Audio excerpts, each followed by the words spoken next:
दोस्तों तो मंडे से एक मेन बोर्ड आईपीओ ओपन होने वाला है और ये आईपीओ है मेडी एसिस्ट हेल्थ केयर का आईपीओ।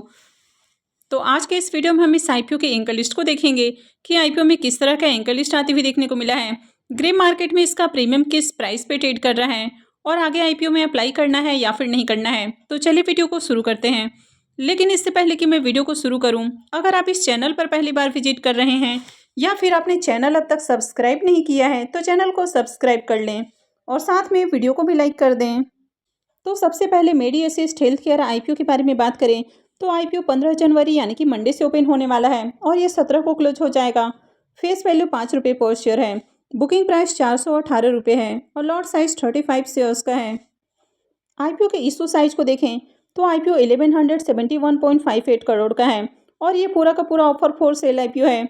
तो यहाँ पर कंपनी आईपीओ के जरिए जो फंड रेज करने वाली है तो उससे कंपनी को 1 रुपये का भी बेनिफिट नहीं मिलने वाला है, यानी कि कंपनी के जो प्रमोटर्स और इसके जो एग्जिस्टिंग शेयर होल्डर्स हैं वे अपने स्टेक को सेल कर रहे हैं, तो पूरा का पूरा पैसा उनके पास जाने वाला है। और ये मेन बोर्ड आईपीओ है तो कंपनी बीएससी और एनएससी पे लिस्ट होने वाली है। आईपीओ में रिजर्वेशन पोर्शन को देखें तो यहाँ पर क्यूआईबीज के लिए 50% का पोर्शन है, रिटेलर्स के लिए 35% और एचएनआईज के लिए 15% का पोर्शन दिया गया है। अब इस आईपीओ में देखें तो आईपीओ 15 जनवरी यानी कि मंडे से ओपन होने वाला है, तो कोई भी आईपीओ एंकर इन्वेस्टर्स के लिए एक दिन पहले ही ओपन हो जाता है। तो इसमें एंकर इन्वेस्टर्स की ओर से बिडिंग 12 जनवरी को ही यानी कि फ्राइडे को ही आती हुई देखने को मिली है और एंकर इन्वेस्टर्स को इस आईपीओ में 84,08,449 इक्विटी शेयर्स ऑफर किए गए हैं और अगर इनके साइज को देखें वो 351.47 करोड़ का देखने को मिल रहा है। तो अगर किसी भी आईपीओ में एंकर इन्वेस्टर्स आते हैं तो वे लिस्टिंग के साथ ही अपनी जो होल्डिंग है उसको सेल नहीं कर सकते हैं, यानी कि उनके लिए लॉकिंग पीरियड देखने को मिलता है। तो उनके जो 50% शेयर्स है उसके लिए 30 डेज़ का लॉकिंग पीरियड होता है। तो इस आईपीओ में जो 30 डेज़ का लॉकिंग पीरियड है वो 1 मार्च को खत्म होने वाला है और जो रेस्ट 50% शेयर्स होते हैं उनके लिए 90 डेज़ का लॉकिंग पीरियड हो जाता है। तो ये 3 जून को खत्म होने वाला है।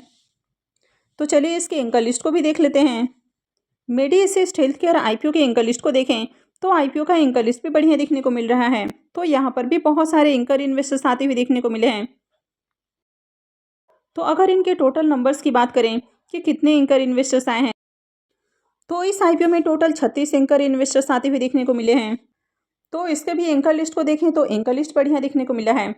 हालांकि इससे पहले जो ज्योति सीएनसी ऑटोमेशन आईपीओ का एंकर लिस्ट देखने को मिला था वहाँ पर बहुत सारे आपको फॉरेन जो इन्वेस्टर्स हैं उनका नाम देखने को मिला था, पर यहाँ पर आपको ज़्यादा नाम देखने को नहीं मिले हैं।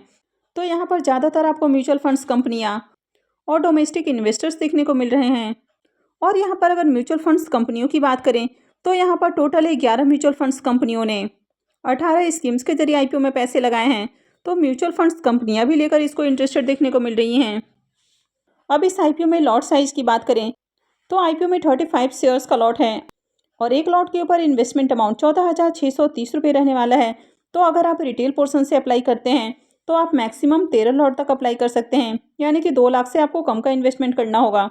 वहीं अगर आप 2 लाख से ज़्यादा और 10 लाख से कम का इन्वेस्टमेंट करते हैं तो फिर आप स्मॉल एचएनआईज पोर्शन में आते हैं और अगर आप आईपीओ में 10 लाख से ज़्यादा का इन्वेस्टमेंट करते हैं तो फिर आप बिग एचएनआईज पोर्शन में आते हैं।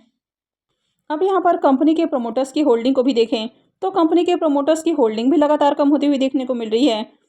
तो अभी देखें तो कंपनी के प्रमोटर्स की होल्डिंग 67.55% है और आईपीओ आने के बाद प्रमोटर्स की होल्डिंग 45.75% रहेगी। अब कंपनी के बिजनेस के बारे में बात करें तो कंपनी 2002 में इनकॉर्पोरेट हुई है और ये एक हेल्थ टेक और इंश्योरेंस टेक कंपनी देखने को मिल रही है। तो मेडी असिस्ट एक तरह से हेल्थ केयर सर्विस प्रोवाइड करते हुए देखने को मिलती है, यानी कि ये अपने नेटवर्क के थ्रू मेडिकल इंश्योरेंस और कैशलेस हॉस्पिटल सुविधाएं देती हुई देखने को मिलती है, यानी कि ये एक तरह से मीडिएटर का काम करते हुए देखने को मिलती है। तो जो भी आपको हेल्थ इंश्योरेंस वाली कंपनियां देखने को मिलती हैं और जिन्होंने भी इंश्योरेंस लिया हुआ है तो उन दोनों के बीच में एक तरह से मीडिएटर का काम करती है। इसके अलावा जो इंश्योरेंस कंपनियां होती हैं और जो हेल्थ केयर प्रोवाइडर देखने को मिलते हैं, यानी कि जो हॉस्पिटल वगैरह हैं, तो उनके बीच में भी मीडिएटर के रूप में काम करती है। इसके अलावा गवर्नमेंट और बेनिफिशियर और पब्लिक हेल्थ स्कीम्स इनके बीच में भी मीडिएटर का काम करते हुए देखने को मिलती है। तो अगर कंपनी के बिजनेस की बात करें तो कंपनी का बिजनेस अच्छा देखने को मिल रहा है। कंपनी एक नीश सेगमेंट में काम करते हुए देखने को मिल रही है। तो 31 मार्च 2023 तक की बात करें तो मेडी असिस्ट 36 इंश्योरेंस कंपनियों के साथ कोलैबोरेट करते हुए देखने को मिल रही है। तो इंडिया के साथ ही वर्ल्ड वाइड भी इनका कोलैबोरेशन देखने को मिल जाता है।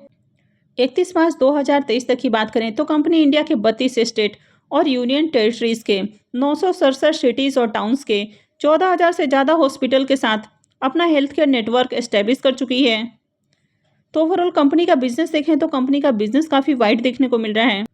और कंपनी की अगर फाइनेंशियल की बात करें तो यहाँ पर फाइनेंशियल 21 से फाइनेंशियल 23 का कंप्लीट फाइनेंशियल है और फाइनेंशियल 24 के 2 क्वार्टर का फाइनेंशियल देखने को मिल जाता है।